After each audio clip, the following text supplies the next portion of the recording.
Ronda, dili sa Lagdagan sa Cagayan de Oro. Sibiyahan na may dalaon sa katawhan, andam na serbisyo sa tanan. Ang RPN DXKo Radyo Ronda, sakop sa KBP, kapisanan ng mga broadcaster ng Pilipinas.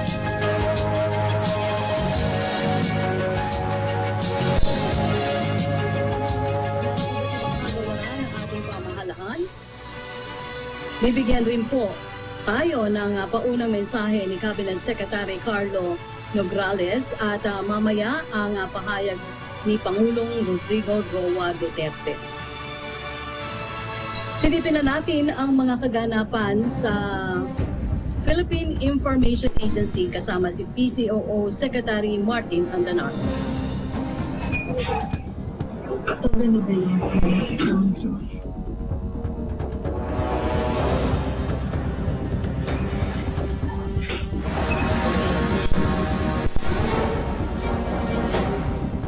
Salamatan din po natin ang kapisanan ng broadcaster ng Pilipinas sa kanila pong pagsuporta dito sa Laging Handa at siyempre dito po sa ating isinasagawang Free Zone Forum. Maraming salamat din po sa ating mga partner agency sa patuloy nilang pagbibigay suporta sa ating programa. Kasama na rin po dito ang Filipino Sign Language Access Team for COVID-19. Mabuhay po kayo. At antabayanan niyo po ang isasagawang ikalawang Free Zone Forum kung saan ay tatalakayin po ang mga mahalagang katanungan ng taong bayan na ibibigay po ng ating mga miyembro ng gabinete sa pangunguna na nga po ni DSWD Secretary Rolando Bautista. Kasama pa rin po ang DILG Secretary Eduardo Año at iba pa pong mga Cabinet Secretary bago po ang isasagawang SONA ni Pangulong Rodrigo Duterte sa huling bahagi po ng Hulyo.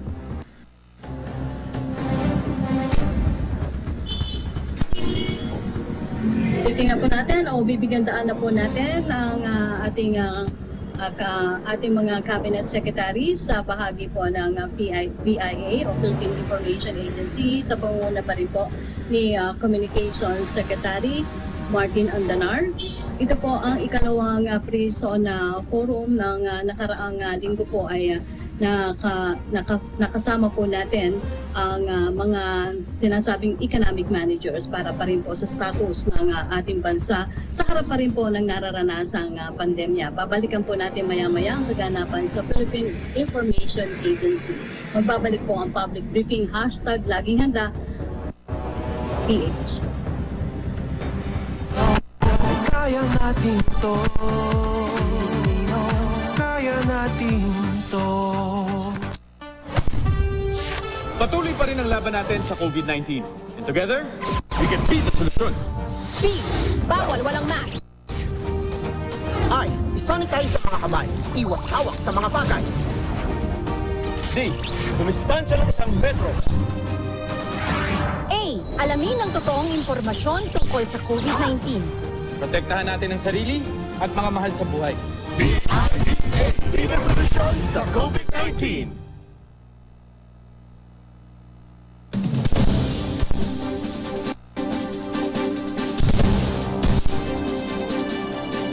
To our brave soldiers, I personally came here to thank you on behalf of the Filipino people for your undying service, especially during these trying times. As your Commander-in-Chief and as President of the Republic of the Philippines, I assure you that I will see to it that the truth will come out, be it in favor of the police or the military. Ang hingi ko lang ang totoong nangyari. Rest assured that justice will be done to the family at sa mga tao dito sa ang mga trupa dito sa Pulo.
upang mabigyan ng pangmatagalang tulong ang ating mga kababayang nais magbalik probinsya at makapagsimulang muli. Pinagtibay ni Pangulong Duterte ang Executive Order No. 114 o ang Balik Probinsya, Bagong Pag-asa Program. Go home to the province, they have the means of going back there. And there is a promise. What is really very important is we give them hope. Na-issue rin po kahapon ng ating Presidente Executive Order No. 114. Ito po ay yung sa Balik Probinsya, Bagong Pag-asa Program as a pillar of balanced regional development. Noong ika-20 ng Mayo, ang programa ay matagumpay na nakapagpauwi na ng mahigit 100 residente pabalik ng Leyte na inaasahang darami pa. At dahil nais agarang tugunan ang mga pangangailangan ng ating mga stranded na kababayan, ipinagpaliban muna ang rollout ng Balik Probinsya Bagong Pag-asa Program upang ihandog ng ating pamahalaan ang hatid tulong. I decided as a matter of strategy na isuspend muna ang ating rollouts for the Balik Probinsya Bagong Pag-asa to give way. Unahin natin kasi this was a very clear instruction from the President. Unahin, pauwiin na ang ating mga kababayan na stranded dito sa Maynila. Pagdating ng panahon, natapos na itong mga problema ng stranded, the Balik Probinsya will now take the second phase already in the succeeding rollouts and simultaneous rollouts to all of the provinces of their choice. Pilipino to kababayan natin. Tanggapin ninyo and provide for sequestration houses if you want. Yung doon sila i-quarantine. Pero hati-hati tayo sa problema.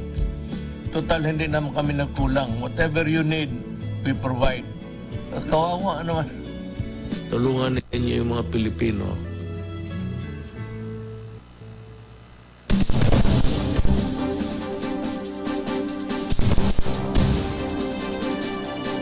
To our brave soldiers, I personally came here to thank you on behalf of the Filipino people for your undying service, especially during these trying times. As your Commander-in-Chief and as President of the Republic of the Philippines, I assure you that I will see to it that the truth will come out, be it in favor of the police or the military. Ang hiningi ko lang ang totoong nangyari. Rest assured that justice will be done to the family at sa mga tao dito sa ang mga trupa dito sa pulong.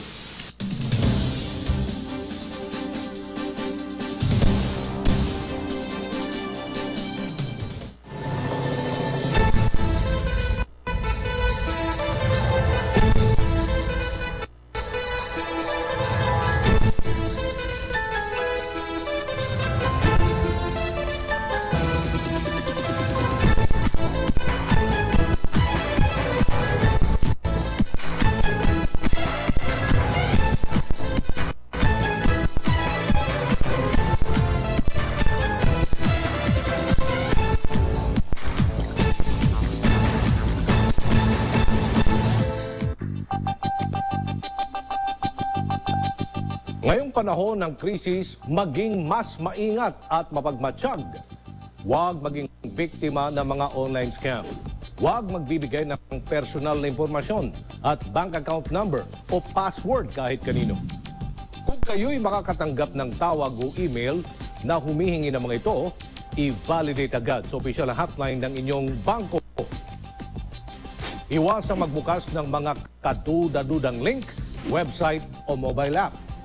Maaring magdala ito ng malware sa inyong mga computer at maging saninang pagkakadnakaw ng inyong personal na impormasyon.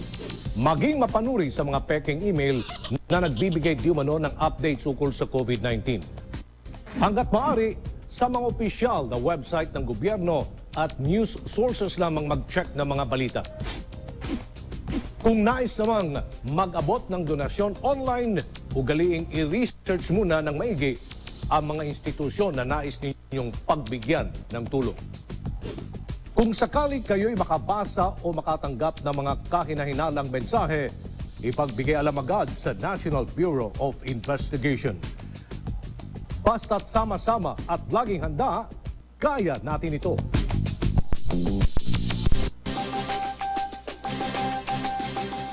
Disaster Watch. Kung may bagyo, ugaliing tandaan ang itinataas na rainfall warnings ng Pag-asa sa inyong lugar. Ang yellow warning ay nagbabadya ng malakas na pag-ulan at posibleng pagbaha sa inyong lugar. Ang orange warning ay senyales ng malakas na pag-ulan at pagtaas ng tubig sa inyong lugar. Dapat maging alerto at handa sa posibilidad ng paglikas. Ang red warning ay nangangahulugan ng dagsa at malakas na pagbuhos ng ulan at matinding pagbaha sa inyong lugar. Kinakailangan ng iba yung pag-iingat at paghahanda sa inyong paglikas patungo sa ligtas na lugar. Huwag malito sa panahon ng kalamidad. Dapat laging listo.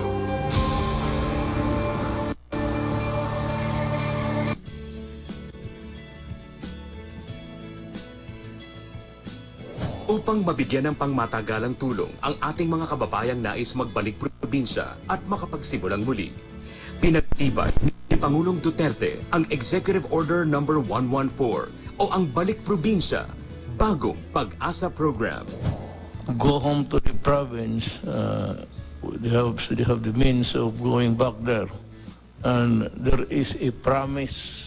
What is really very important is we give them hope.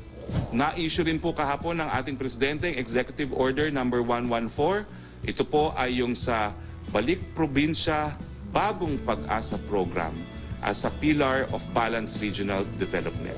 Noong ika-20 ng Mayo, ang programa ay matagumpay na nakapagpauwi na ng mahigit 100 residente pabalik ng Leyte na inaasahang darami pa. At dahil nais agarang tugunan ang mga pangangailangan ng ating mga stranded na kababayan, ipinagpaliban muna ang rollout ng Balik Probinsya Bagong Pag-asa Program upang ihandog ng ating pamahalaan ang hatid tulong. I decided as a matter of strategy na isuspend muna ang ating rollouts for the Balik Probinsya Bagong Pag-asa to give way. Unahin natin kasi this was a very clear instruction from the President. Unahin, pauwiin na ang ating mga kababayan na stranded dito sa Maynila. And pagdating ng panahon na tapos na itong mga problema ng stranded, the Balik Probinsya will now take the second phase already in the succeeding rollouts and simultaneous rollouts to all of the provinces of their choice. Pilipino to kababayan natin. Tanggapin ninyo and provide for sequestration houses if you want. Yung doon sila i-quarantine. Pero hati-hati tayo sa problema. Total, hindi naman kami nagkulang. Whatever you need, we provide. Kawawa naman. Tulungan ninyo yung mga Pilipino.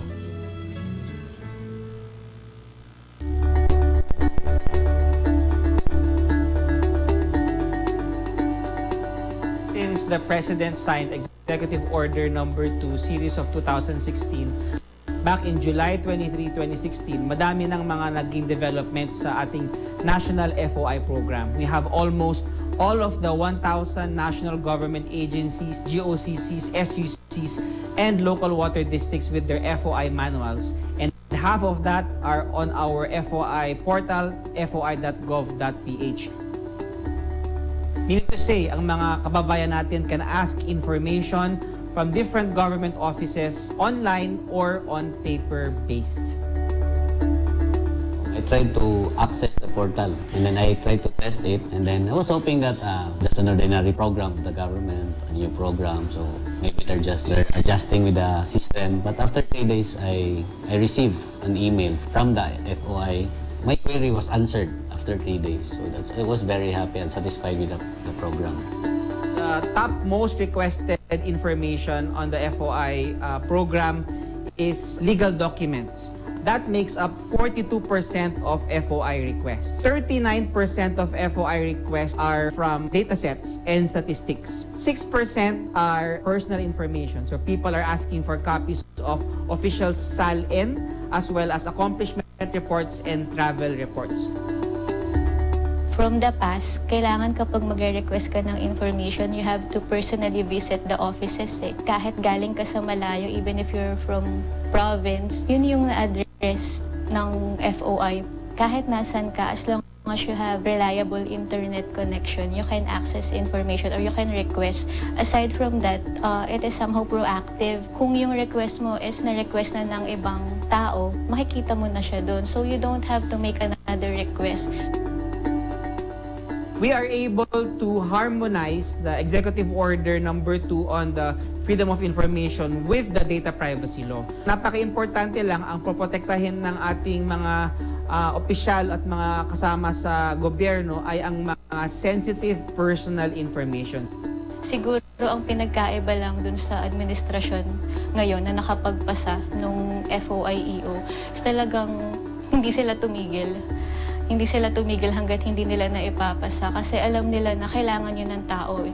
Na hindi lang para i-practice ng tao kung paano nila gagamitin yung right to information, but because the administration knows that this FOIEO will empower the people to practice their right to know kasi yun yung magiging gateway din eh para mas makapag-participate sila sa decision making. It's a very successful program for me since I'm one of the first beneficiaries of the program, so I could attest of its efficacy and its efficiency. Ang FOI ay hindi lang para sa transparency. Hindi lang siya tool para labanan ang korupsyon and to maintain accountability in government. FOI is for knowledge, it's for information, it's for transparency, and it's for empowerment.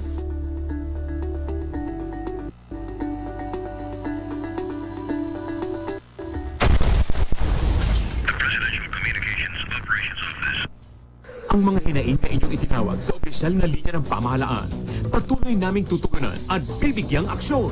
Ang inyong mga tanong, sabay-sabay nating hahanapan ng kasagutan kasama ang iba't ibang ahensya ng gobyerno. Dahil sa gitna ng laban na kinakaharap ng buong bayan, narito pa rin ang programang handang makinig sa boses ng bawat mamamayang Pilipino. Digong 8888 Hotline. Kasama si Asek Chris Roman, Trixie Jafar at Chief Presidential Legal Counsel Salvador Panelo. Dito lang sa PTV. Handog namin sa inyo para sa bayan.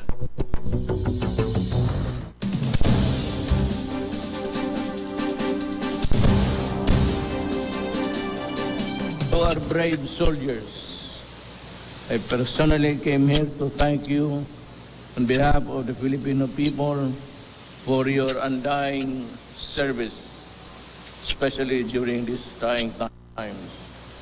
As your Commander-in-Chief and as President of the Republic of the Philippines, I assure you that I will see to it that the truth will come out, be it in favor of the police or the military.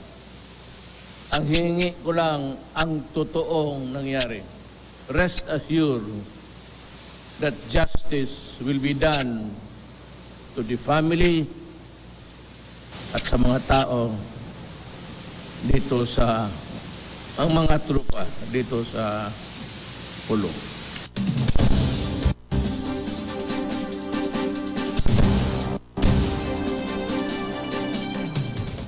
Alamin ang guidelines na itinakda ng DepEd at SHED para sa academic year 2020-2021.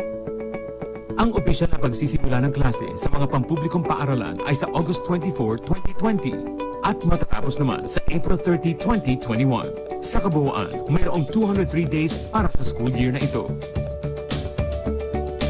Mayroong iba't ibang learning options na ang inilatag para sa mga mag-aaral.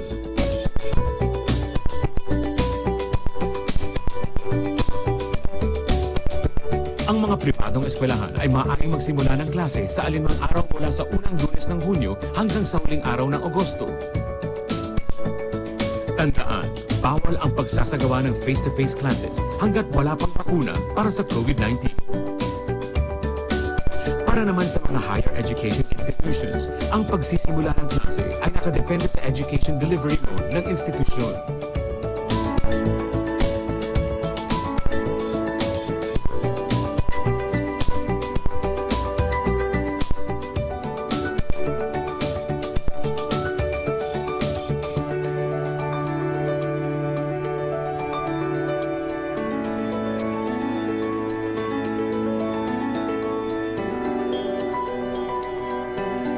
Para sa karagdagang impormasyon, bisitahin ang official website ng DepEd at SHED. Basta't sama-sama at laging handa, kaya natin to!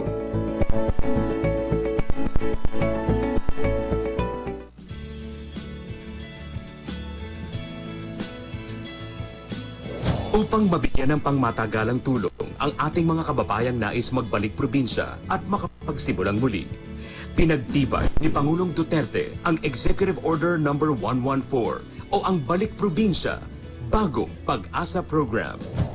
Go home to the province, they have the means of going back there. And there is a promise.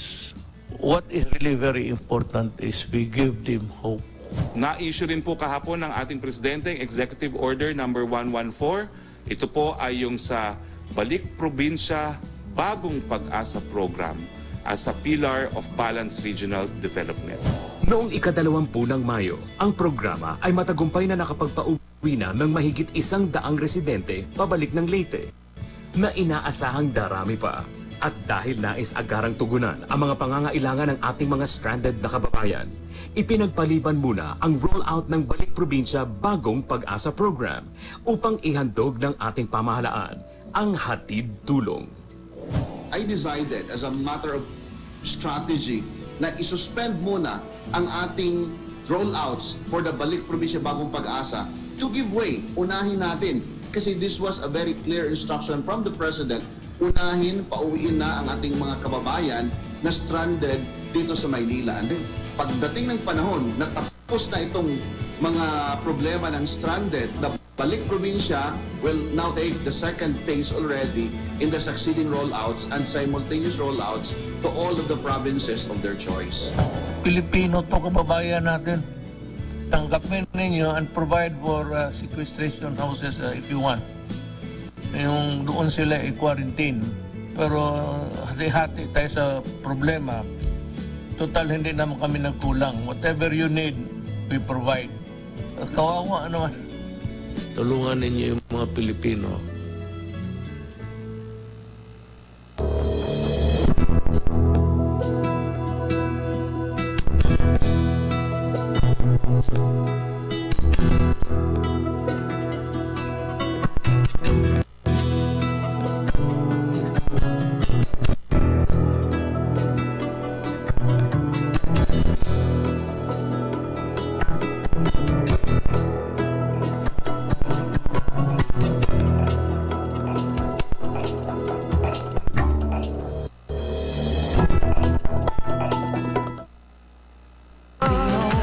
Kaya natin to. Kaya natin to. Nagbabalik po ang public briefing #LagingHandaPH. Silipin na po natin ang mga kaganapan sa Philippine Information Agency kasama si PSCOO Secretary Martin Handa. Patuloy pa rin ang laban natin sa COVID-19. And together, we can beat the solusyon. B. Bawal walang mask. I. Sanitize sa mga kamay. Iwas hawak sa mga bagay. D. Dumistansya sa isang metro. A. Alamin ang totoong impormasyon tungkol sa COVID-19. Protektahan natin ang sarili at mga mahal sa buhay. Beat the solusyon sa COVID-19!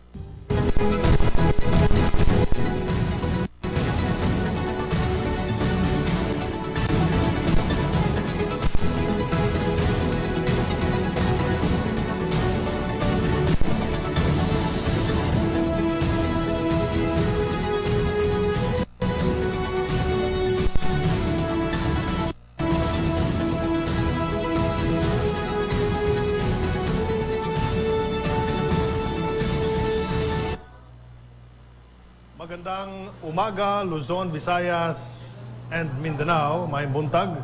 Welcome to the Tatak ng Pagbabago 2020, the Pre-SONA Forum. Bago ang ikalimang State of the Nation Address ni Pangulong Rodrigo Roa Duterte, kami sa Presidential Communications Operations Office ay narito upang ihatid sa inyo ang mga cabinet clusters upang ipaliwanag ang mga polisiya at programa ng gobyerno na tutugon sa mga pagsubok na dulot ng pandemya. Ngayong araw, tunghayan natin ang mga kwento ng pagkalinga at iba't ibang pamamaraan na sa pagkakataon na ito ay ipinamalas sa atin ng ating mga kababayan upang makamtan ang ipinangakong tunay na pagbabago. Sa pagpapatuloy ng ating Pre-SONA Forum, ating maririnig ang Human Development and Poverty Reduction Cluster, pati na ang Participatory Governance Cluster. Ano ang mga nakakasang programa para masiguro na ang pangailangan ng mga Pilipino ay natutugunan at ang boses ng bawat mamayan ay napapakinggan? Ating alamin dito sa Tatak ng Pagbabago 2020, the Pre-SONA Forum.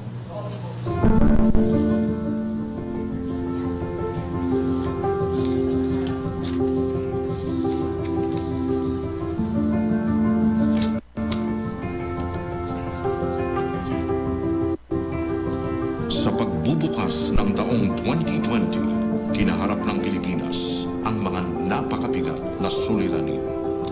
Pinakamatindi na rito ang pandemya ng COVID-19 na nagbigay banta sa kalusugan at kaligtasan ng sambayanang Pilipino.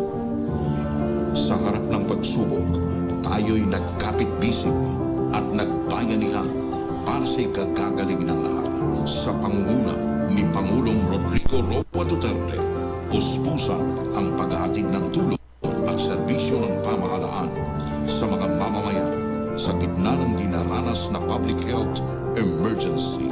Ang maagap at masigasig na pagtugon sa mga pangangailangan ng taong bayan ay patunay ng pagkalinga at pagmamalasakit ng Administrasyong Duterte sa bawat Pilipino, sa loob at labas man ng bansa. Bilang paghahanda para sa State of the Nation Address ni Pangulong Duterte, muling inihahandog ng Cabinet Clusters ang Tatak ng Pagbabago 2020, the Pre-SONA Forums.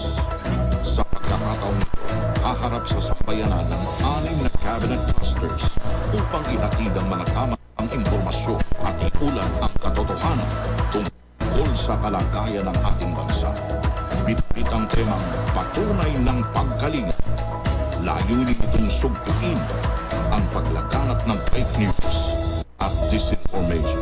Sa unang bahagi ng Pre-SONA Forums, nariyan ang Economic Development Cluster na nagsusulong sa pambansang hangarin na muling umangat, bumangon at lumago ang ekonomiya sa pagkakalugmok sa sangasangang krisis na idinulot ng COVID-19. Kasama rin ang Infrastructure Cluster na pinapausbong ang infrastruktura sa bawat sulok ng bansa upang mapaunlad at mapabuti ang kalagayan ng mamamayang Pilipino. Sa ikalawang bahagi, nariyan ang Human Development and Poverty Reduction Cluster na nangangalaga sa interes ng mga maralitang Pilipino at umaagap sa mga pangangailangan ng taong bayan sa usapin ng kalusugan, kabuhayan, edukasyon at iba pang mga serbisyo.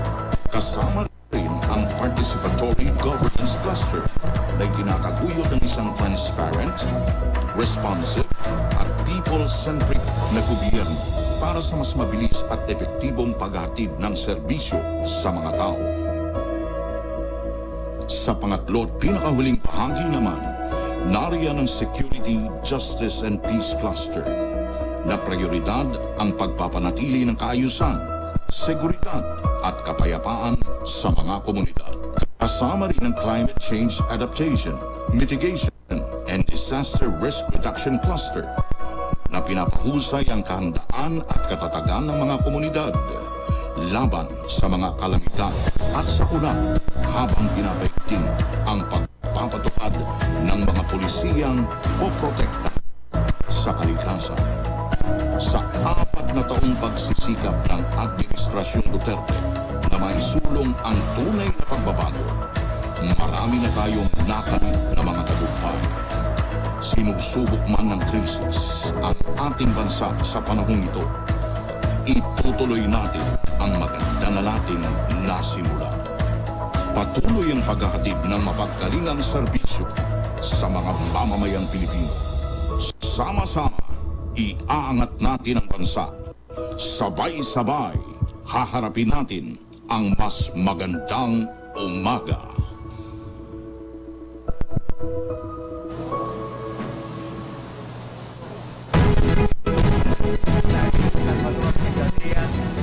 Social Welfare and Development Secretary Rolando Joselito Bautista, Interior and Local Government Secretary Eduardo Año, Budget and Management Secretary Wendell Abisado, Presidential Communications Secretary Martin Andanar, mga kabalikat ko sa gabinete, members of the Diplomatic Corps, partners in the private sector and civil society organizations, friends from the media, fellow public servants, mga kababayan, maayong buntag. It is an honor to welcome all of you to the Pre-SONA Forum of the Human Development and Poverty Reduction Cluster and the Participatory Governance Cluster, the second iteration of our three-part Pre-SONA Forums, all leading to the President's 5th State of the Nation address on July 27. This comes off the heels of the first Pre-SONA Forum, which we held last week and provided the public with the progress made by the government's economic and infrastructure clusters. These pre-SONA activities have three major objectives. One, to provide the data, figures, and the details that will contribute to a better understanding of the messages the President will deliver in his SONA on the 27th. Two, to provide an extensive report on what the President has accomplished through the departments and agencies of government, their regular programs, projects, and services aligned with the goals of this administration, as well as our response to the COVID-19 pandemic. Three, to provide you, our people, with the opportunity to raise your concerns directly to the President through his counterparts in the Cabinet. Taon-taon po may SONA. Ngunit taon-taon, nababatid din natin na kulang ang oras ng SONA para ilatag ang mga programa at gawain ng pamahalaan. These pre-SONAs allow us the opportunity to further articulate, comprehensively elaborate, and extensively explain what government has done, what it is doing, and what it is going to do to uplift the welfare of our people and address the challenges faced by our nation. In the first forum, Finance Secretary Carlos Dominguez III succinctly summed up these challenges when he said that we live in difficult and uncertain times, and that the COVID-19 health emergency is perhaps the toughest economic crisis most of our people will live through. This pandemic, he said, candidly, is something that no one fully anticipated and was truly prepared to deal with. Tunay ngang nasa gitna tayo ng isang kalagayang mahirap at walang katiyakan, at dala na ng pandemyang ito, tinamaan ng husto ang ating ekonomiya. Wala ni isang bansa sa mundo ang nakapaghanda ng husto sa pananalasa nito. This is a reality we are reminded of every day. Araw-araw, nilalabas ng ating Department of Health ang mga numero. These numbers remind us that we are in the midst of a battle that is claiming lives and taking its toll on the health of our people. They emphasize that we face an invisible enemy that has far-reaching consequences on the lives and livelihoods of every Filipino man, woman, and child. Araw-araw, ang mga ito ay nagsisilbing paalala na tayo ay nasa gitna ng isang digmaang nagbabanta sa kalusugan at kumikitil ng buhay. Dinidiin ito na ang kinakaharap natin ay isang kalabang hindi man nakikita, ay sobra-sobra ang epekto sa buhay at kabuhayan nating lahat. These daily DOH updates, however, do not fully capture the extent of the damage dealt by the COVID-19 virus. As our finance chief stressed last week, our unemployment rate in April of this year spiked to 17.7%. The subsequent shutdown of economic activities took its toll on local businesses and the slowdown in economic activity and extensions of tax filing and payment deadlines combined to bring down our revenues. For the first half of 2020, estimated tax collections from the Bureau of Internal Revenue and the Bureau of Customs dipped to 1.2 trillion pesos, 16% lower than last year during the same period. Ang mga numerong ito, bukod po sa mga daily update ng DOH ay nakakabahala. Ngunit tulad ng nabanggit ko nung nakaraang linggo, the President and your government have long laid the groundwork for the economic recovery of our country. Ika nga ni Secretary Dominguez, in previous years, emergency spending and urgent borrowing might have been very difficult, but the economic performance of the Duterte administration prior to the pandemic, together with its approach to fiscal and economic management, made the country one of the strongest, most resilient, and credit-worthy economies in the region. Opo, nahirapan tayo, katulad ng mga bansa sa buong mundo. Ngunit dahil sa reformang pinansyal at maayos na pangangasiwa sa ating ekonomiya, bago pa man tumama ang pandemya, tayo ay isa sa pinakamalakas, pinakamatibay, at pinagkakatiwalaang ekonomiya dito sa riyon.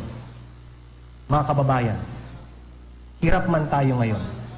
May mga senyalis din na lumalaban at bumabangon ang ekonomiya. Tumaas po ng 4.4% ang mga koleksyon ng customs, evidence of increasing economic activity. Prior to the COVID-19 outbreak, the country received a BBB+ credit rating, the highest in our country's history. And even amidst the pandemic, international credit rating agencies have affirmed our sovereign ratings and have kept them at investment grade levels. Noong nakaraang buwan, tinaas pa nga ng Japan Credit Rating Agency ang credit rating natin from BBB+ to A-. Secretary Dominguez said it best. This is a vote of confidence in a sea of credit rating downgrades and negative outlook revisions worldwide. If the economic and infrastructure clusters gave us assurances of our economy's ability to rise above the challenges ahead, today, the human development and poverty reduction and participatory governance clusters will provide us information with regard to the steps government will be taking to provide the country's most vulnerable sectors with the social protection necessary to survive and thrive in the months ahead.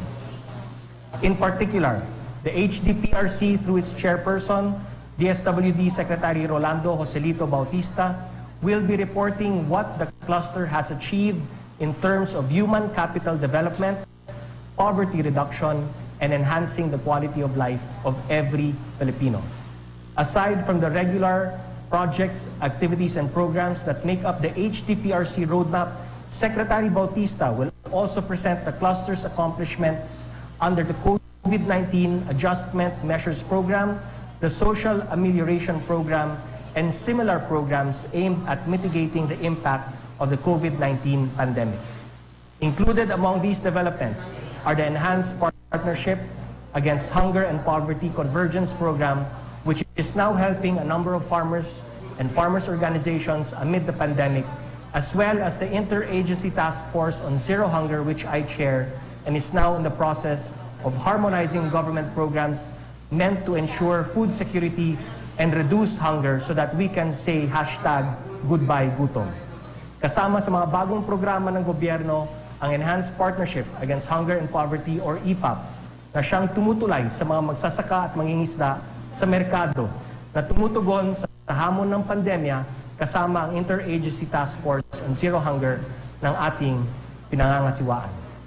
Sa huling bahagi ng taong ito, lahat ng programa ng pamahalaan tungkol sa katiyakan sa pagkain at pagsupil sa kagutuman ay atin ng pag-ugnayin at pag-ibayuhin.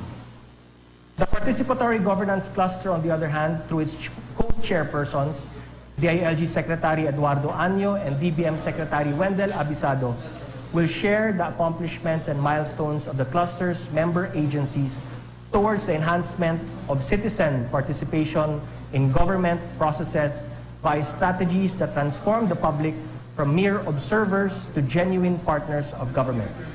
it should be stressed that this cluster has also been instrumental in our fight against the pandemic through first, the development of the National Action Plan against COVID-19, and second, in its efforts to ensure that funds given to agencies and LGUs for COVID-19 response are properly utilized and its reporting mechanisms for these are in place.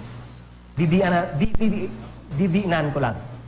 Ang participatory and governance cluster sa ilalim ng pangangasiwa ni Secretary Anyo at Secretary Abisado ang siyang naging susi ng agresibo nating pagsuong sa laban ng bansa kontra COVID-19.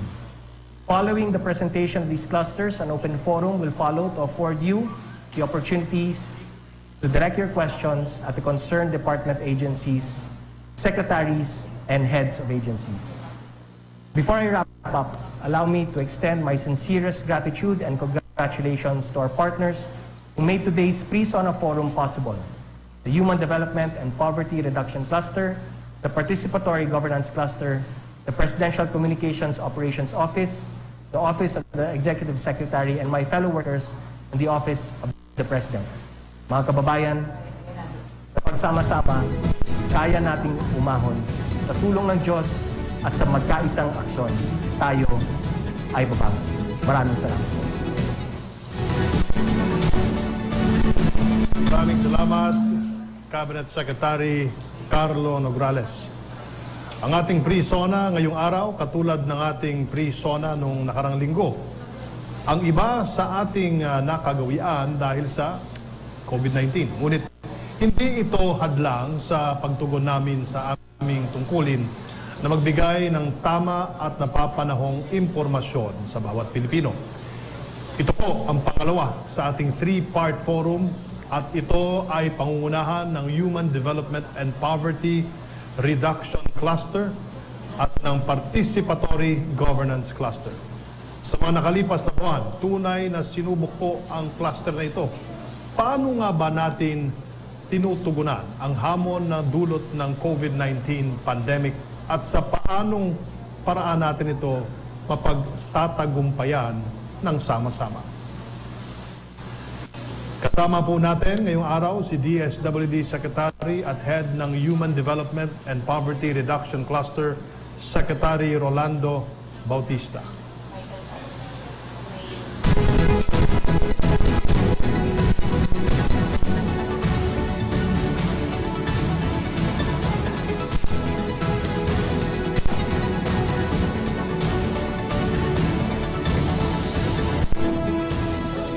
Chairperson, Secretary of the Interior and Local Government Eduardo Anyo, Secretary of Budget and Management Wendell Avisado, my fellow Cabinet Secretaries, members of the HDPRC, our friends in media, our dear beneficiaries, to our kababayans, Assalamualaikum warahmatullahi ta'ala wa barakatuhu.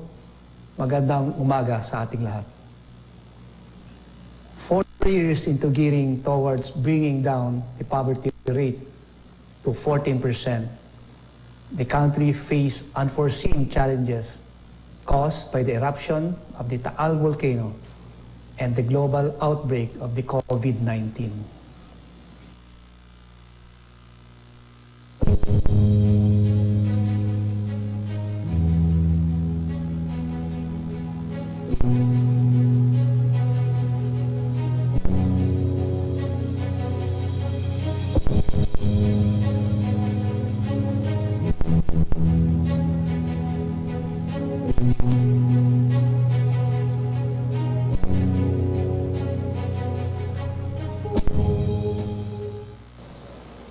The health crisis alone has created deep impacts on the economy, as well as our fellow Filipinos' livelihood and well-being, with prospects of an estimated 10 million Filipinos losing their jobs, the repatriation of nearly 70,000 displaced overseas Filipino workers, and the increasing number of Filipinos experiencing involuntary hunger, among others.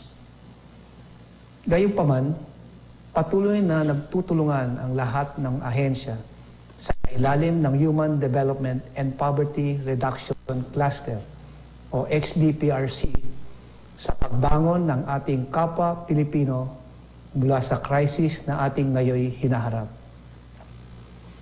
For the HDPRC, our utmost priorities continue to be the overall improvement of the quality of life of the Filipino people. By exploring innovations to beat the pandemic and by strengthening the tried and tested pro-people programs.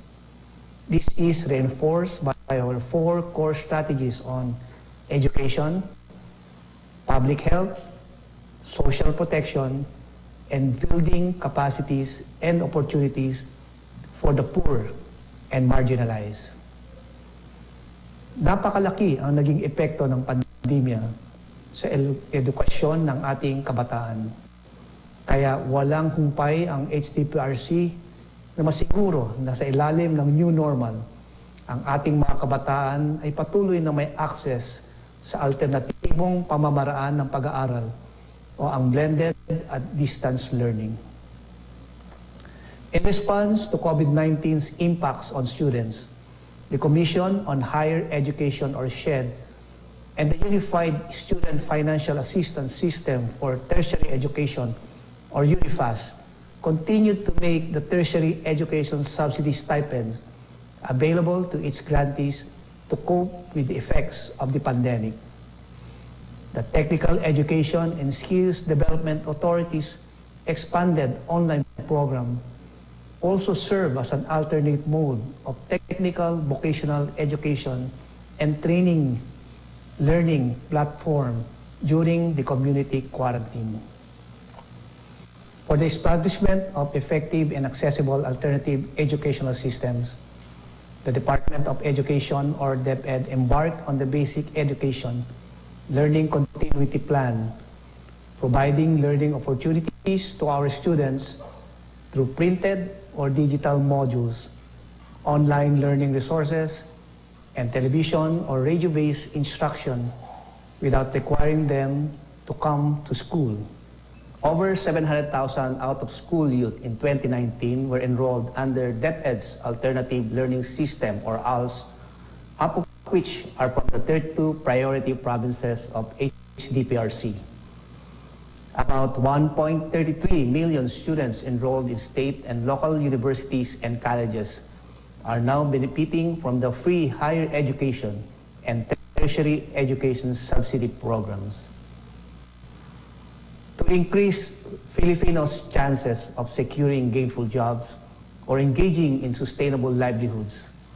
To increase Filipinos' chances of securing gainful jobs or engaging in sustainable livelihoods, TESDA's made great efforts in reaching more beneficiaries and expanding its scholarship programs from 2.3 million enrollees in 2018 to 2.4 million in 2019. Here are a few of our beneficiaries.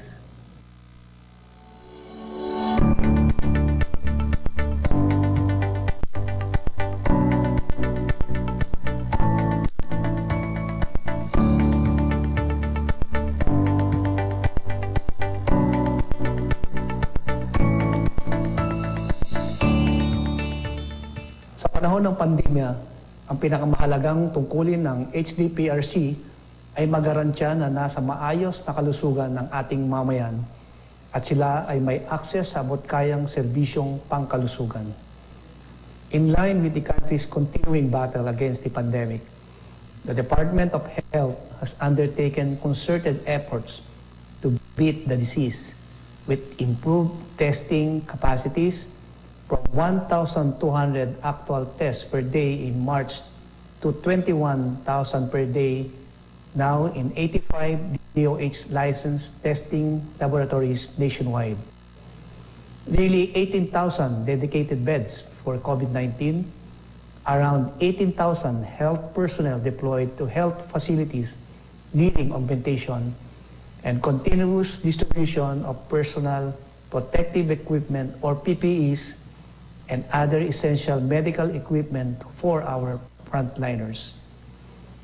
For the protection of public health, specifically in boosting testing and treatment capacities, We will focus on the continuous improvement of our healthcare facilities by increasing the number of fully equipped isolation rooms, critical care beds in hospitals, and other crucial medical equipment. The Universal Healthcare Program shall be our platform in strengthening our healthcare system resilience. We are also working on establishing the Philippine Center for Disease Control Designing Systems to anticipate and prepare emerging and re-emerging public health threats and improving vaccine delivery.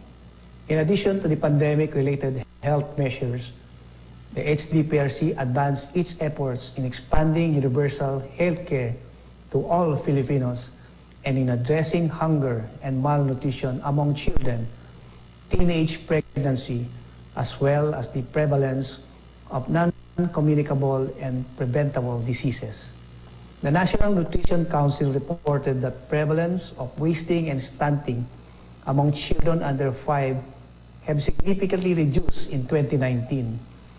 This success can be largely attributed to the Department of Social Welfare and Development's implementation of the Supplementary Feeding Program, which served 1.8 million children ages 2 to 5 in 2019. Also, the DepEd school-based feeding program served 1.7 million learners from kindergarten to grade 6, ages 5 to 12, for the school year 2019 to 2020. Under the Adolescent Health and Development or AHD program of the Commission on Population and Development or POPCOM, over 170,000 empowered adolescents in 2019 were equipped with knowledge and life skills to prevent early pregnancy, early marriage, and repeat pregnancy. Under the expanded program for immunization, the DOH reported that 69% or 1.5 million of children have been fully immunized in 2019. Kasama sa layunin ng HDPRC ay masiguro ang katatagan ng ating mga kababayan upang maiwasan na sila ay malugmok pa sa kahirapan sa panahon ng krisis. With the declaration of the community quarantine last March, the government formulated the Social Amelioration Program or SAP in order to provide emergency subsidy and other forms of assistance to the most affected families during the pandemic. More than 19 million beneficiaries from the formal and informal sectors received emergency subsidies with a total amount of over 106 billion pesos from the DSWD's Emergency Subsidy Program in partnership with the Department of the Interior and Local Government and local government units. The Department of Labor and Employment COVID-19 Adjustment Measures Program or CAMP, Abot Kamay ang Pagtulong or CAMP AKAP, and Tulong Panghanap Buhay sa ating disadvantaged displaced workers or TUPAD, Barangay Ko, Bahay Ko Project, and the Department of Agriculture's Financial Subsidy to Rice Farmers or FSRF. Payouts for the second tranche of the SAP are ongoing. The Department of Trade and Industry, for its part, carried out loan moratoriums, price monitoring, as well as processed loan applications for affected micro, medium, and small enterprises to support them in their recovery. Around 69,000 returning OFWs and 7,000 locally stranded individuals or LSIs were provided with the necessary assistance from the HDPRC member agencies. For the provision of social safety nets, displaced local and overseas workers will be prioritized in the coming months. We will focus on getting them home and providing them with employment opportunities, livelihood support, along with online skills, upgrading and retooling programs. For the efficient and transparent delivery of social services, the DSWD is expected to strengthen and fast-track the implementation of social amelioration and continue to deliver its flagship programs in empowering individuals and communities to get back on their feet. Lastly, to tie all of this together, we will ensure the strengthening and implementation of risk-informed, evidence-based, and shock-responsive social protection systems to reduce the vulnerabilities of at-risk populations and improve their overall resilience. Even with the focused responses to the COVID-19 pandemic, the HDPRC also continued to implement its programs aimed at increasing human capital development and reducing poverty.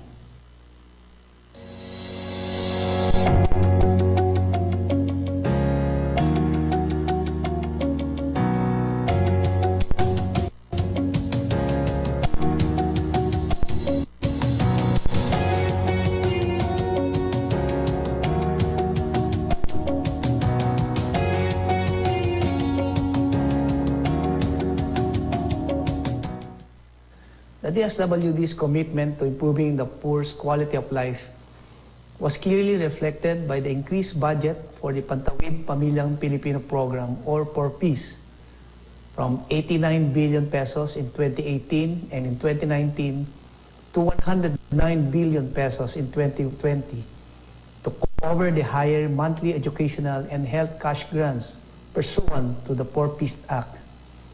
Complementary to the PORPIS, the CAIC's National Community-Driven Development Program has empowered more than 19,000 barangays with improved access to basic services and better local governance in 2019. Under the Philippine Program Against Child Labor, President Duterte signed EO number 92, Series of 2020, institutionalizing the National Council Against Child Labor. This led to stronger implementation of the program, consequently removing 2,000 children from child labor, while providing livelihood assistance to more than 2,400 parents of child labor. It's 12 hours. More poor senior citizens in 2020 are receiving regular grants from the Social Pension for Indigent Senior Citizens program. From only 1.4 million beneficiaries in 2011, the program's coverage significantly increased to around 3.6 million in 2020, representing 43% or merely half of the 8.3 million elderly population in the country. The DSWD, through the Assistance to Individuals in Crisis Situation, or AICS, also extended immediate support to 3.1 million individuals in crisis situations caused by illness, death of a family member, natural and man-made calamities, among others, from July 2016 to June 2020. And as part of its mandate in the National Disaster Risk Reduction and Management Council, or NDRMC, we had provided assistance to disaster relief operations, which included assistance to sustain their basic food and shelter needs to around 3 million households from July 2016 to March 2020. As part of its effort to provide full, decent, and productive employment for Filipinos, the DOLE Integrated Livelihood Program, or Kabuhayan Program, provided livelihood grants to over 40,000 beneficiaries. Since 2019, the Department of Agriculture Special Area for Agricultural Development Program, or SAAD, has provided 683 livelihood projects covering nearly 28,000 individuals and over 800 farmer group beneficiaries. Under the care and guide for stability of TESDA, around 46,000 marginalized individuals, which include former rebels, drug dependents or surrenderies, indigenous peoples, were provided with skills training and employment opportunities to help them become productive members of mainstream society. About 122 shared facilities of DTI have also been established nationwide helping communities in livelihood training and in the processing and product development. These facilities have been crucial in also assisting the 700 household beneficiaries of the DSWD's Sustainable Livelihood Program. Patuloy din ang suporta ng HDPRC para sa ating mga magsasaka at mangingisda upang masiguro na sila ay may access sa credit, kapital at iba pang serbisyo. Ang pagsuporta sa sektor ng agrikultura ay susi upang masiguro ang tuloy-tuloy na supply ng pagkain. The national government remained committed to support the agrarian rights of our small farmers by promoting equitable land distribution.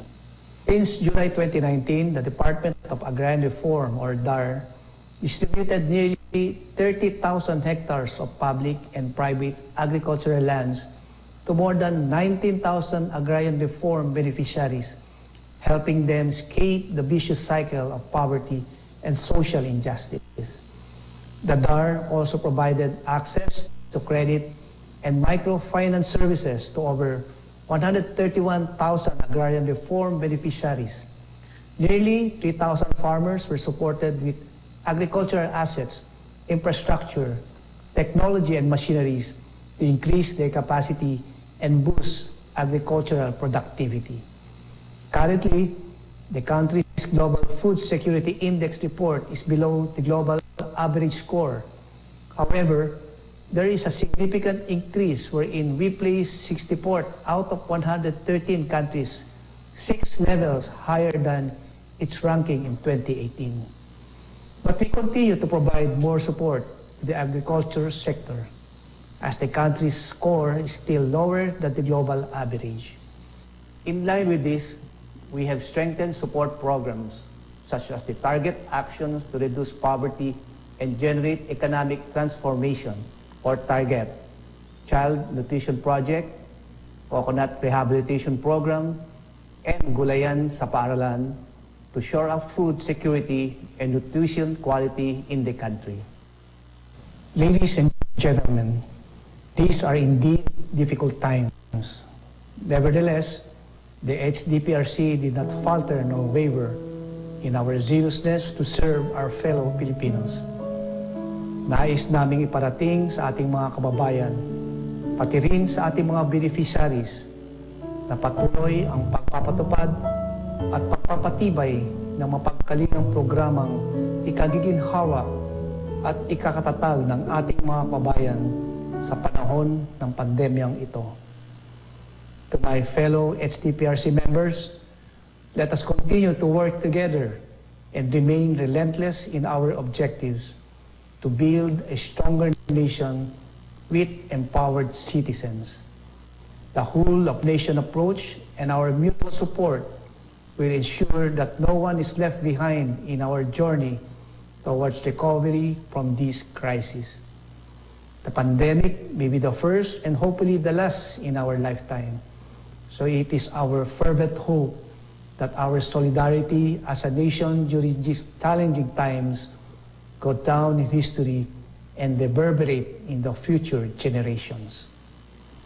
Syukran, maraming salamat po.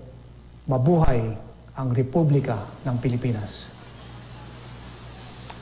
Maraming salamat, Secretary Rolly Bautista, at maraming salamat po sa lahat ng ating mga frontliners na bumubuo sa inyong cluster. Tunay na kagitingan ang inyong ipinakita upang masiguro na nagagampanan natin ang ating tungkulin bilang mga lingkod bayan. Ang pagsiguro na ang pangailangan ng taong bayan ay naririnig at ang bawat boses ay natutugunan ay malaga para sa isang demokrasya. Ipinangako ni Pangulong Rodrigo Roa Duterte ang isang gobyerno may puso at marunong makinig. Ano nga ba ang mga natugunan na at mga methodology ng ating gobyerno upang malapit ang ating administrasyon sa publiko? Ating alamin sa Participatory Governance Cluster na pinangungunahan nila DILG Secretary Eduardo Anyo at Budget Secretary Wendell Abisado.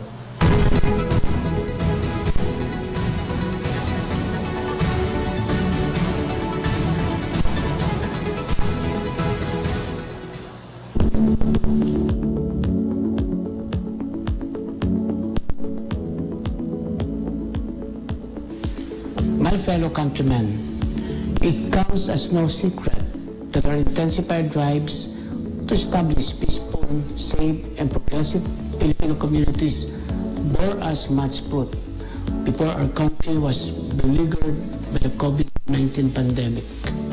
Illegal drug personalities, criminals, armed communist rebels, terrorists, and violent extremists quake in their boots because of our iron-willed crackdown on the lawless. They paid the consequences, but were also given hope to be restored. So I thank you, our Filipino people, for serving as our eyes and ears on the ground and for reporting questionable and criminal behavior to our emergency hotline 911. Gamit ang hotline 8888 at People's Law Enforcement Board, unti-unti nating naituwid ang mga baluktot sa sistema at napanagot ang mga tiwaling kawani ng pamahalaan. Moreover, by speaking out freely during our public consultations last year, you helped our local government units craft policies, projects, and programs tailored to fit the needs of the people. The online Talakayan series is also available for open discussions of development and government planning. You also help us monitor the progress of our local infrastructure and development projects by using our Development Life app and Citizen Satisfaction Index system. Thanks to you, good governance and public service delivery became more transparent, efficient, and people-centric. At dahil sa inyong pakikilahok sa advokasya ng mga ehensya ng pamahalaang nangangasiwa sa kanilang kapakanan, ay mas nabigyan boses ang mga kabataan, kababaihan, at mga kapatid nating Muslim. And in safeguarding the environment, your active engagement likewise help us ensure that tourist spots like Boracay, El Nido, Siargao, and Manila Bay remain ecologically healthy and sustainable. Traffic decongestion would also be difficult without your reports on road obstructions. All these successes led to laudable trust and approval ratings in the year 2019 and highly raised our hopes and aims for 2020. But scarcely have we made headways in our 2020 goals, forbidding all disasters and a public health crisis not only destroyed much of our plans for the year, but more importantly, demolished our normal way of life. Sa ngayon, naharap tayo sa pandemyang hindi basta nagagati, sapagkat hindi natin nakikita ang kalaban. It walks among us, lives among us, and even follows us into our homes. Sumabay rin dito ang problema sa food security, water shortage, at maging ang iba pang mga banta sa kapayapaan, kaligtasan, at seguridad ay nagsanga na rin. And in the midst of all these problems, poverty, joblessness, and an economic slump have pushed us into a humanitarian crisis difficult to resolve. Yet, despite all these present challenges and dangers, we saw the strength of the Filipino Bayanihan spirit shine through. Volunteers manned health checkpoints and isolation centers, cooked food for the less fortunate, packed PPEs for frontliners, and opened their homes for those who had nowhere to go. Indeed, your generosity is awe-inspiring and laudable to witness. I also salute all our medical practitioners, uniformed services, cooks and service crews, couriers and delivery personnel, and all the frontliners who continue to hold the line for our country's survival. We truly have no shortage of heroes. And while the government is doing its best to fight COVID-19, we likewise admit that we cannot untangle this mess alone. Thus, we want to thank you for filling in the gaps and helping us patch up the problems we have encountered thus far. Indeed, these overwhelming circumstances will only relent once a vaccine or cure is fully developed. Thus, a whole-of-nation approach is our key to containing this pandemic. We strongly believe that the most successful solutions to any problem, COVID-19 or otherwise, are those which have the strong support of citizens. In fact, the Participatory Governance Cabinet Cluster has just released a resolution affirming our commitment to integrate citizen engagement in delivering public goods and services. Kaya naman, hinihingi namin ang inyong pangunawa, pagtulong at pakikibahagi habang patuloy ang ating Pangulong Rodrigo Roa Duterte, ang pamahalaang nasyonal at mga lokal na pamahalaan sa paglaban ng pandemya. Help us ensure participative and effective governance as we undertake to implement the National Action Plan for COVID-19. Join us in our contact tracing efforts as we detect, isolate, treat, and reintegrate COVID-19 patients. Tulungan ninyo kami magpatayo at magpatakbo ng mga hospital, isolation units, at testing centers habang isinasagawa ng pamahalaan ang expanded targeted mass testing sa mga posibleng tamaan ng sakit. Moreover, I ask those with more to continue sharing your blessings to struggling Filipinos and to help us think of ways to quickly and safely return our locally stranded individuals and repatriated overseas Filipinos back to their families. Huwag din kayo matakot, mag-alinlangan magsumbong at magreklamo laban sa mga uniformadong hanay o lokal na pamahalaan na lumalabag o may pagkukulang sa pagpapatupad ng batas at mga patnubay ng IATF-EID. Our Bantay Corruption Program is there to uproot the abusive and corrupt in the government, especially in agencies directly attached to the DILG. Meanwhile, we at the national government, the department, and other partner agencies, including the Philippine National Police, are here to take action on your grievances. And we assure you that we, including our LGUs and barangays, will be transparent and accountable in every decision and action we take. Only by working together can we ensure the continued integrity and excellence of our institutions. Moreover, report fake news propagators, market abusers, domestic violence perpetrators, and other questionable behavior as these spoilers threaten to unravel the progress of our COVID-19 response measures. And further, as we bring a harmonious resolution to armed conflict in the country, support programs like the Cipol Peace, RCSP, COCPD, ECLIP, and PCBEI, because this highlights good and participative governance as well as economic development in ushering an era of peace and security in the Philippines. At ngayon, batas na ang anti-terrorism law. Mas magiging mahimbing ang mga gabi dahil alam natin ligtas ang ating mga anak laban sa mga nagbabadyang nakawin ang kanilang kinabukasan. Our children deserve to be raised in safe and secure communities, so let us build them an environment where they feel free to dream and aim for a better future.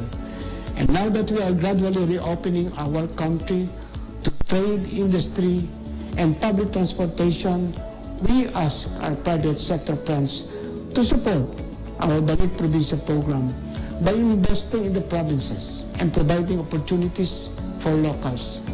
Together, let us inspire countryside development and empower our local government units to create a brighter future ahead.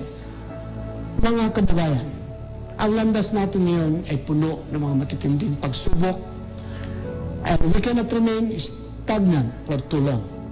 Neither can we afford to have a second wave of COVID-19 infections. Truth be told, our situation feels like walking across a tight rope. Kailangang balanse at naaayon ang ating mga desisyon at takbang sa pangangailangang panahon.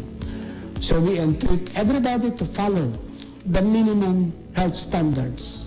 And while we gear up to tread a better normal, let us be disciplined and obedient to the motherland's rules and regulations. Let us unite to lift this country out of the mire and carry it on our shoulders the way our ancestors did. This is our home, and we must awaken spirit of bayanihan among us. And by keeping it alive, we have a legacy of resiliency and strength. That being said, we in the participatory governance cluster call on the Filipino citizenry to actively partake in nation building. We believe that it is the people who hold the power to mold the country and the future awaiting it. So let us all be responsible and someday pass on a nation that our children and their children's children will be grateful and proud to inherit. Muli, maraming salamat. Mabuhay ang sambayanang Pilipino.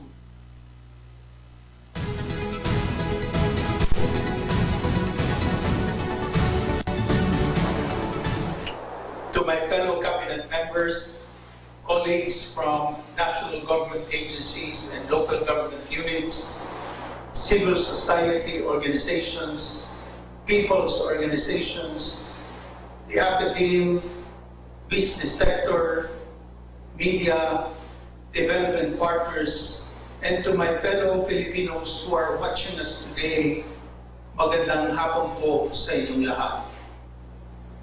Sa biglaang pagdating ng COVID-19 sa ating bansa, marami po sa ating kapwa Pilipino ang lubos na naapektuhan, lalo na ang mga mahihirap at mga miyembro ng marginalized groups. Marami po ang nawalan ng trabaho dahil sa pagbagal ng ekonomiya, gawa ng pagsasara ng mga negosyo, pagsuspinde ng mga paaralan, at dahil sa mahigpit na pagbabawal sa mga pagtitipon. At naiintindihan po kayo kung lubos kayong natatakot sa panahon ng pandemya ito at naguguluhan sa kung ano pa man ang maaaring mangyari. Kaya naman sa panahong ito, higit na mas kailangan ng gobyerno na pagtibayin ang iyong tiwala sa pamahalaan sa pamamagitan ng pagbibigay ng sapat at tamang impormasyon at sa patuloy na pakikinig at pagtugon sa inyong mga hinaing. Kinakailangan ding palakasin ang kapasidad ng mga lokal na pamahalaan upang tuluyan nating masubok ang COVID-19 pandemic. Para magawa ang lahat ng ito, mahalaga po na gumamit tayo ng tinatawag na whole of society approach. Ibig sabihin, mahalaga na magtulungan ang bawat antas ng gobyerno mula sa barangay hanggang sa pamahalaang nasyonal upang matiyak natin na ramdam ng bawat Pilipino ang mga programa at proyekto ng gobyerno para sa kanila. Mahalaga rin na magtulungan ang pribadong sektor, gobyerno, at mga civil society organizations upang mapagtagumpayan natin ang pagsugpo sa COVID-19. Kaya naman noong Marso, ipinasapol ng Kongreso ang Republic Act No. 11469 o ang Bayanihan to Heal as One Act at binigyan ng ating Pangulong Rodrigo Roa Duterte ng kapangyarihan na gumamit ng temporary emergency measures upang tugunan ang health emergency, iwasan ang malalang epekto nito at masuportahan ang pangangailangan ng taong bayan. Marami na po tayong nagawa. Kaya naman, hayaan nyo na aking maibahagi sa inyo ang ilan sa mga transparent, accountable, at participatory initiatives ng ating pamahalaan laban sa COVID-19. We have continued to uphold budget transparency in our COVID-19 budget through proactive disclosure of the amounts augmented, reprogrammed, reallocated, and realigned to fund priority programs, activities, and projects being implemented in response to the pandemic. Ibig sabihin po nito, maaari niyong makita sa aming DBM website kung saan ahensya napunta ang budget at kung para saang programa o proyekto dapat itong gamitin. Makikita niyo rin kung saan kinuha ang ating budget at kung magkano ang natanggap ng bawat ahensya. Sa ngayon, nakapagbigay na po tayo ng 374.89 billion pesos sa iba't ibang ahensya ng pamahalaan para suportahan ang kanilang mga programa laban sa COVID-19. Of all recipient agencies, the Department of Social Welfare and Development, or DSWD, received the largest share in the amount of 200.98 billion pesos for their social amelioration program, benefiting around 23 million low-income households in the country. Other agencies such as the Department of Labor and Employment and the Department of Agriculture received 12.59 billion and 11.10 billion respectively to support their programs for displaced formal and informal workers, overseas Filipino workers, and affected farmers and fisher folks. We also provided a budget of 51 billion for the Small Business Wage Subsidy Program, which aimed to benefit affected micro, medium, and small enterprises, or MSMEs, through the Department of Finance. To support the country's healthcare capacity, the Department of Health received an allotment of 48.23 billion to fund the agency's immediate and continued COVID-19 response programs, as well as for the procurement of test kits and PPEs. 37.5 billion was released as bayanihan grants to provinces, cities, and municipalities. And of this amount, 7.6 billion were already liquidated by 386 local government units.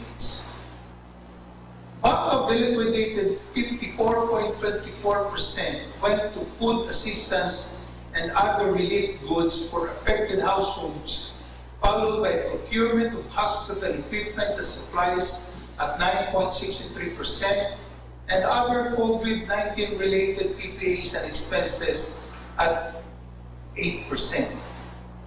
The Department of Education also received 10.91 billion for its Basic Education Learning Continuity Plan, or BALCP program, which aims to ensure educational continuity in this time of crisis by adopting multiple learning delivery modes, such as distance learning and blended learning, among others, while ensuring the health, safety, and welfare of all learners, teachers, and personnel.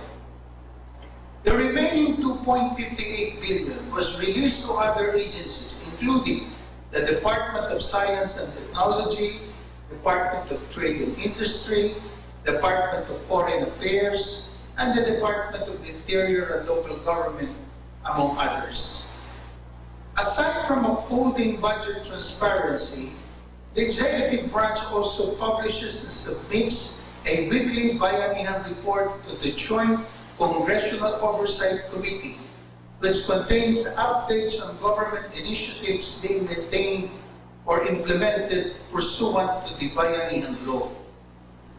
Maliban sa pagsisiguro na transparent po tayo sa ating COVID-19 budget.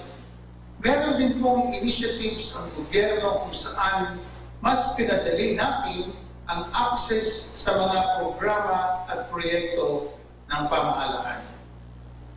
The Presidential Communications Operations Office, or PCOO, created an official COVID-19 response website, covid19.government.ph, which serves as a one-stop shop for basic comprehensive information about the COVID-19 pandemic and the initiatives of the national government to address its impact. The Department of Trade and Industry, 632 barangays and 4,000